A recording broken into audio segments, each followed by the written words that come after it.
บายดีหมูเพื่อนโมทุกคนเนาะเมื่อนี้พบพอกันอีกแล้วกับ2 เล็ก2021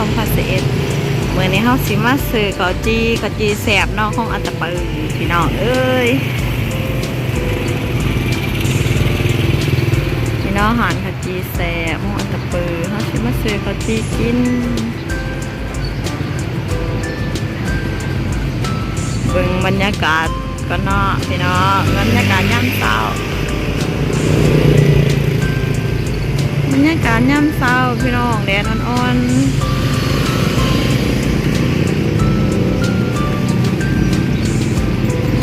บรรยากาศดีนะพี่น้องว้าวข้าวจีปะเต้นี่นุกลายเนาะจีกระลาย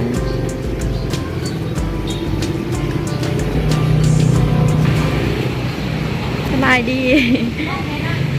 ข้าวจีก่อนเท่าไรเด็ดโดยเอา6 ขวดโดยอ้วนเป็นตะแสบนะพี่น้องเอาวันใหม่ตะแสบเนาะเครื่องใส่มาซื้อทำทำพวงมาซื้อเนาะเขาว่าแสบอยู่นี่แสบมีไข่ลาวใช่ไหมก่อน12,000มีไข่ดาวมีหมูโยแล้วก็นี่ชีสสมุนเนาะ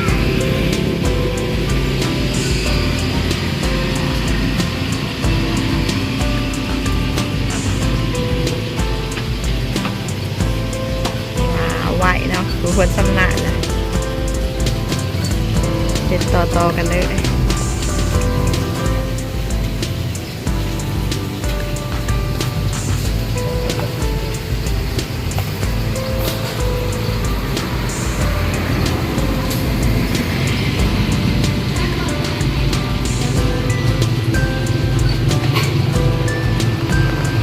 มาเบิ่งหาบรรยากาศเนาะ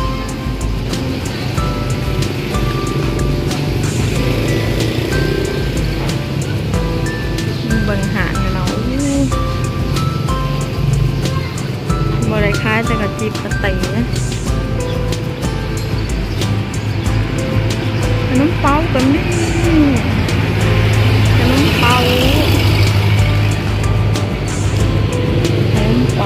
เนาะพี่น้องขนมเป้าเบิ่งใจก่อนว้า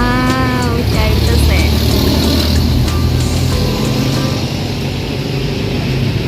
ขนมเป้าก่อนเท่าไหร่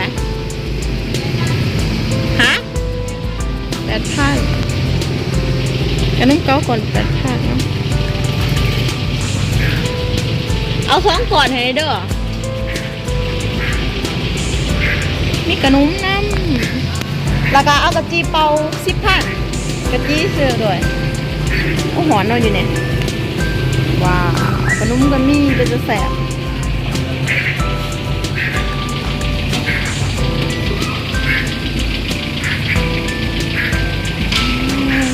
ขนมลายยางนี่พี่น้องจะแสบเป็นเห็ดเองไอ้นี่อาหารเห็ดเองนะกะจีเนี่ยเด็กขนมเหมือนกัน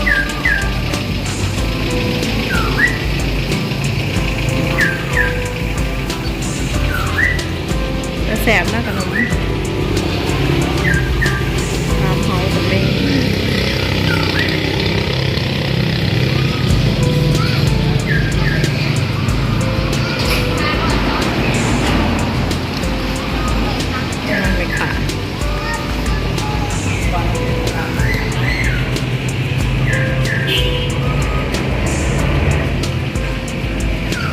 ใส่ถุงเครื่องดื่มเหมือนกันนี่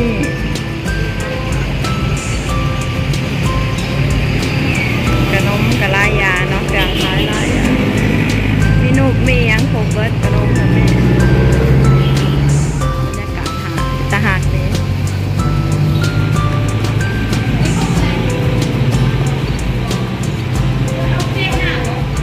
ฮะ6 ขว กะจีเฮ็ดเองบ่เนี่ยบ่โอ้เฮ็ดเองเนาะกะจีใหม่ๆทุกมื้อ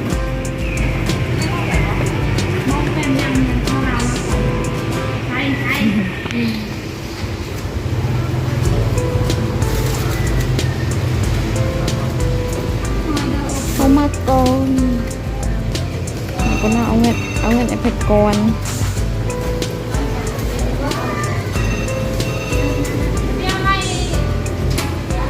เท่าไหร่ในน้องของเฮา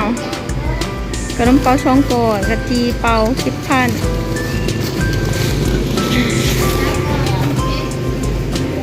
นี่เนาะใส่ศพยางเลย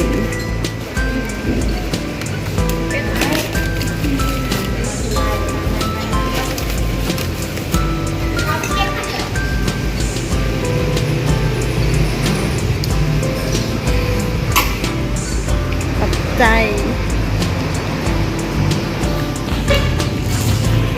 อะไรแล้วค่ะก็เมื่อเนาะพี่น้อง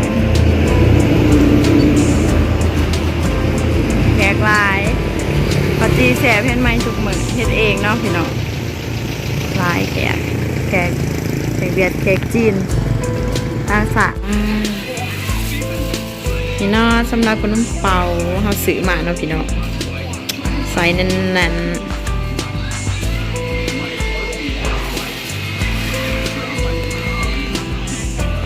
กะจี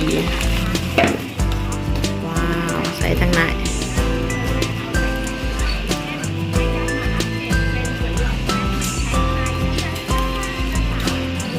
ใส่ทั้งไหนเนาะสำหรับเฮาซื้อกะจีมื้อนี้ก็หมดเพียงเท่านี้เนาะ